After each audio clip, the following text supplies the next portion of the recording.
Bonsoir mes amis, heureux de vous retrouver encore une fois dans cette nouvelle vidéo qui va porter sur un autre mouvement littéraire particulier qui a marqué la période littéraire du 19e siècle, à savoir le symbolisme.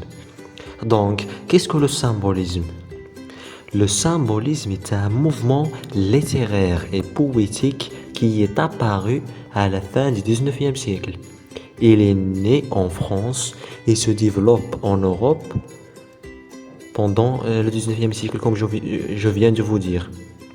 Il est né en France et se développe en Europe. Ce mouvement-là, le symbolisme, il est venu pour faire une rupture avec les mouvements littéraires précédents. C'est-à-dire le symbolisme, il est venu en réaction contre le romantisme, le réalisme, le naturalisme et le parnasse. Un autre point à ne pas oublier, c'est que le symbolisme, il s'inscrit dans le cadre de la poésie. Il s'inscrit dans le cadre de la poésie.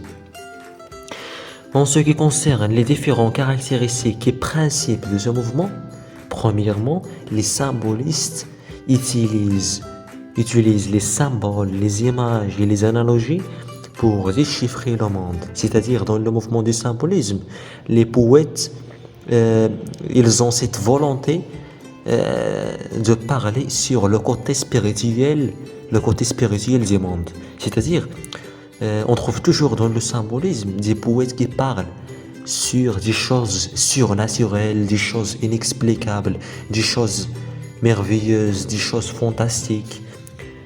C'est-à-dire, toutes les choses qui sont mystérieuses trouvent toujours leur place dans le poème symbolique. Alors, dans le poème symbolique aussi, le poète est incompris, il est perdu, il se sent ennuyé et il refuse complètement cette réalité qu'il vit. C'est-à-dire, le poète est toujours dans cette perspective de mélancolie et de tristesse. Mais parfois, il est joué, pardon, ici, il y a une petite faute. Joué, il s'écrit avec I, pas E accent, I. C'est une faute de frappe, je m'excuse. Alors, comme je viens de vous dire, parfois le poète, dans le poème symbolique, il est joué d'un certain moment de bonheur. C'est ce qu'on appelle spleen et idéal, que nous allons voir par la suite. Spleen et idéal qui est théorisé par Charles Baudelaire. On va voir cette conception de spleen et idéal par la suite. Alors, les symbolistes aussi, le mouvement symbolique aussi, il privilégie l'utilisation de la forme libre dans la rédaction des poèmes. C'est-à-dire, les poètes symboliques, ils préfèrent l'utilisation de la forme libre lorsqu'ils rédigent leurs poèmes.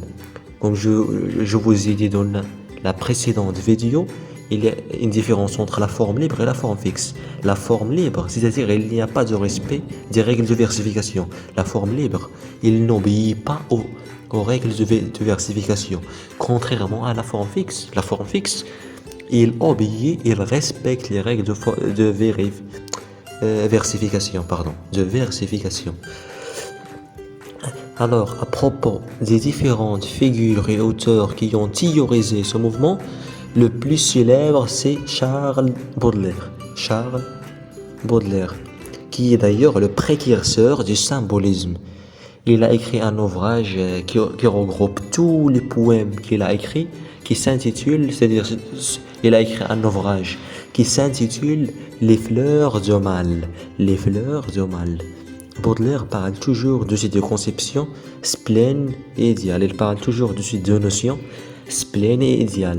Spleen, c'est-à-dire, il représente le malaise et l'ennui des poètes.